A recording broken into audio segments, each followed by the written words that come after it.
there. Yep. You put yourself Like, you're really going to be... A Destructive Deluge isn't going to be catching out the likes of a Lung. sturdy and strong frontliner here. Yeah. Exactly the dream scenario here Enemy for the minions side of will Boomy arrive Sports. in But hey, 5 seconds. I'm no storyteller. That's your job here. You take the stage, boys, and it is all yours. Game number 3. We are back right here. It's almost like a best of 3 again here, Yeah. Flam. And what we're seeing here, 1-1 in both of our teams. Who is going to get the match point in this series?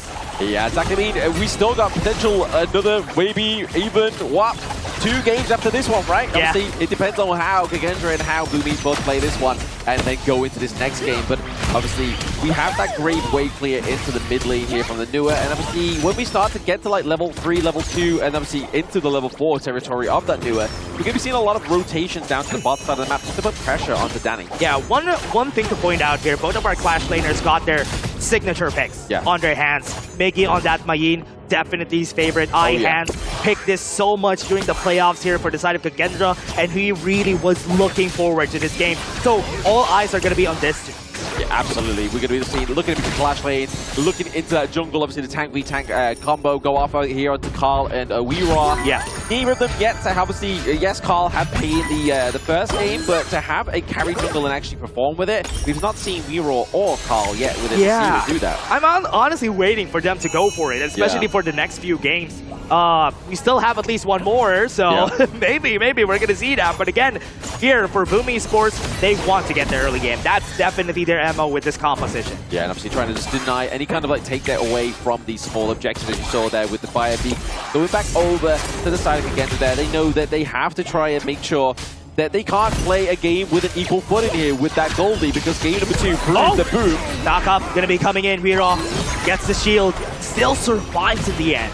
Yes, that's the beauty of the Unruly Blade, right? It just gets you out of those sticky situations that sometimes when you're a tank pick like the Dune, it's going to be hard to get that mobility. Yeah, and right now for the side of Boomy Sports, you can see Hands really looking for a Grapefruit Mantra here in order for them to get the kill. I think he saw Miggy, and they have an idea that Miggy is around here on the mid lane, which is why Senko and Weeraw backed off.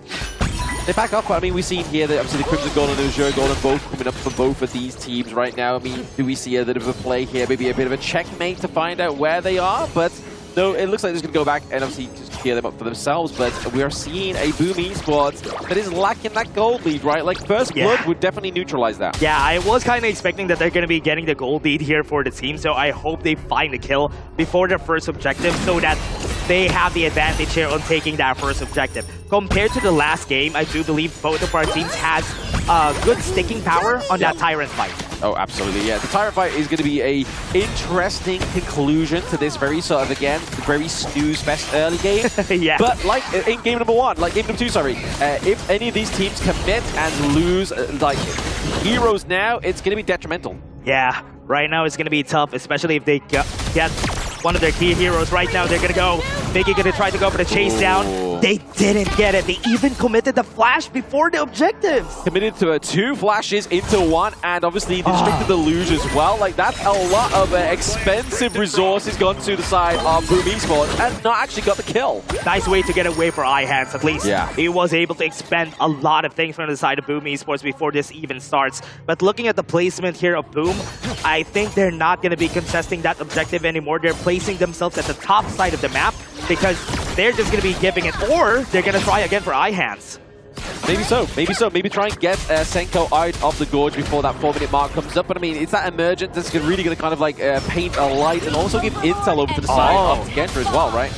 They got the teleportation first, so they are in place here. They cleared the wave onto the mid lane, so Kagendra is going to be circling around in order to get here. Raw just pulling out a lot of the pressure here on their side. They're already here. They're going to try for it, but Boomy Sports still takes it in the end. Objective's going to be theirs. Raw is going to be surviving. Truth Mantle onto the back line. They're trying, but nothing. Boom just wins it.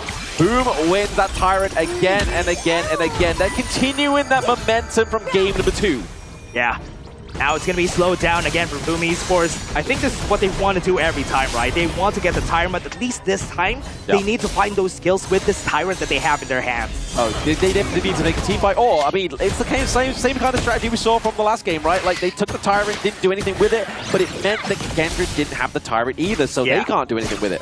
Right now, Boomy Sports looking for this placement on the map. Looking at forward for jungler Slanfang. We got the Imperial Order a while ago. Yeah, he's got the infinite fastness to get out of there as well, right? Like, so even if he does get caught out, he can just turn into a dragon and just zip out of there, which is a blessing that most of the far lane heroes don't have. Yeah. Right now, they're going to be slowing down the game. They're looking for those objectives first, helping out for the side of Boom Esports. They want to take that tower. The KAGE is just taking. The jungle here got the Azure buff. Yeah. That's going to hurt. It's going to hurt, especially for Carl being on this Monkey pick, right? Like, Monkey needs that kind of low cooldown to gain that passive, to stack that shield, and ultimately be actually the means of that team fight. Yeah, but looking at the levels though, Carl is so ahead with the levels that we're going to see. We're going to see him get to level 11 first before Reroll gets to level 10. Yep. So this is going to be a good time at least for him because he still has the advantage when it comes to the gold, but there's still no conversion even with such advantage. Yeah, exactly. I mean, when you're a Dune, you don't really need to have the level advantage, right? Like, you can literally just kind of just keep using Gal's benediction, just keep soaking up and just sustaining yourself. You can use your body to just go forward. Yeah. You are the itemization. Yeah, exactly. And that's what they want to do, though. That's for the side of Boom Esports. They're still not committing on this fight, but they're trying to play this like how they played during Game 2. Yeah. I mean, they definitely are trying to kind of maintain that same strategy because, I mean, why not, right? Like, if it won you one game, why not try it again? But I mean, you definitely got to kind of switch it up a little bit here, right? Like, we're really relying on Danny not getting caught out into these team fights. And so far, that's not been a success. Yeah, need to find it though. Right here, Boom Esports waiting for that second objective. 30 seconds on the clock here, but you can see KAGE already has this big wall on the top side of the map so that nobody could react to this push that's happening on the top side. Yep, the open up there, the T1 top side is now just kind of cementing that sort of... actually, to be honest though, Boom, they're able to answer down to the bot side as well, right? Like, so they're back on neutral ground, which seems to be this kind of the story of this best of set 5, right? Yeah. Neutral grounds, same path, different stories. Yeah, using the ultimate, that's a lot of damage, and still a kill comes in for the side of KAGE before the Tyrant. That's not good. I mean, it's draw. So yes, obviously they're going to kind of lack the tankiness, or at least kind of like exhaust a lot of the spells away from the side of KAGE because they've dropped the Liempo here, but they still have the likes of Monkey. Yeah, they're just going to be giving this objective just because of that loss. Before then, I think Draw really just went to the wrong neighborhood here in KAGE. Just really took him down. Now, Boom Esports, I'm still waiting for Biggie to find those plays, though. He still hasn't been going to the flank. Still doesn't have that space in order to do so. Once the mid lane towers have been taken down on both sides, that is definitely the timing here on where they commit a lot more for the side of Boom. Oh, yes, absolutely. I mean, we've seen here, obviously, Carl actually playing very aggressive here, just trying to kind of like a bit of like man-checking going on, right? Like, he's just like, where's Ihans, where is Weeraw? Because if you don't have eyes on them, you're basically, your backline is at a risk. Yeah, in danger every time, and that's why Boom really just dynamic on finding those vision every time. And now, onto the mid lane, they are looking for it. Bot lane is pushing. They have a lot of minions right there before the 30-second mark here, so somebody needs to go there to clean up. The problem is, obviously, you saw there, right? Danny obviously used his flash and his ultimate and got nobody. Got sweet Bibbidi, which, when you are, obviously, Boom Esports at this moment in time, you are 2k gold behind, you need to hold on to any little bit of resource that you have. Yeah, even Tatsuri used his flash, so they don't have two flashes on the team. KAGE has everything, every resources on their hands. So this is not going to be a good spot to be in for the team now. Even Ihans is here on the bot lane already to get those objectives. Yeah, but there it is. It's that infamous 10-minute mark, right? This is where all the action started to pop up with that last game. But now, KAGE looking to kind of lead this charge onto this Tyrant, but his Carl be able to position himself with a Dream Roam that could steal this away. Miro taking it already. 18k HP. It's really dwindling down, flashing in with the slow coming in from the Radiance. And now they're going to go to the backline. They're still alive. They go for it. Their Weero is going to fall down. This is going to be the time for Boom Esports to take the Tyrant. That's going to be theirs. And that is the magic of Miggy. That is beautiful there, right? Obviously, you saw Carl. So they need to fasten up things. They need to accelerate the game right now. Accelerate the game and not kind of just throw out these ultimates from Tatsuri like willy-nilly. Goes in, disrupt the deluge, force the infinite fastest. Miro is going to be the target here. A lot of stuns coming in raw. At least zones out. And remember, gets the knockback onto him, but he is still alive right here in the end. 1-for-1 for now. Miggy putting eyes on Ihan, so he won't be able to get the truth mantra on them. I mean, you saw the efforts of that annihilation, right? Like, that was just to clear out the minion wave, but also to make sure. It was a warning shot at Danny. He was like, hey, if you get too close to the sun, you're going to get burnt. Yeah, one thing that's good about what happened there for Kagendra, at least, is that the tower on the top side is safe because of what happened there. Oh, absolutely. Tower top side safe. It means that Boom can obviously go for this Shadow Overlord as well, which is just going to put more pressure onto the side of Kagendra. Yeah. Going to be the Overlord taking down Carl. Going to be the target. He has full stacks. So he's not going to get taken down. He's like, Mama. Gonna have a food coma and you're not gonna oh man, and now Kagendra, look at this. They are really looking for that advantage. They lost a bit of that grasp on the game just because of that one team fight that happened a while ago. Now they're trying to claw their way back. They are. They definitely are. I mean, if they're able to open up this mid lane and just kind of neutralize that lead that we've seen here from Boom Esports in terms of the retail there, then maybe they can start to try and formulate it that way. But I feel like if they're going to take a fight into the mid lane, they need to get a fight, maybe try and trade 3-4 members and then try and push that mid lane even further. Yeah. Right now, look at the placements. Bot lane pushing, and they have 45 seconds on that Tyrant first, but Lanfang looking to get that tower in the mid lane, but this topside tower T2 gonna get taken down. Gonna get taken down. We saw the efforts there from Lanfang. He's just trying to chip away at that T1. I mean, he could just go into the territory and just land another Flaming Palms and it's gone, but you've now lost that T2 into the top side of the map, so they really got to try and formulate some kind of comeback plan here onto the side of Kagendra. Yeah, right now Kagendra needs to wait for it. Look at the pressure that Boom is putting on the top side of the map. Shadow Vanguard is onto the bot lane, so they need to also put a man there in order to clean that up. I mean, you can kind of see the Ihan is kind of rotating there as well, but Migi is being the mirror, right? He's like, you know what? I see you play, but I'm going to be there as well.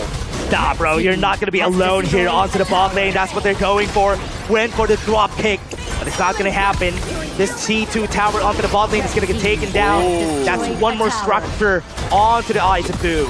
Yes, another key in the hole here of Boom Esports. They're trying to get that third point onto the board here within the game series so far. But right now, I feel like if they just keep this momentum going, obviously keep the pressure into these lanes, it's going to stop the fact of they can't go for the Shadow Overlord. Yeah, Kagendra placing themselves on this objective. They need to circle away. High hands. I think he has a good position here, but look at Miggy. He's also just putting an X mark on where Ihan's is.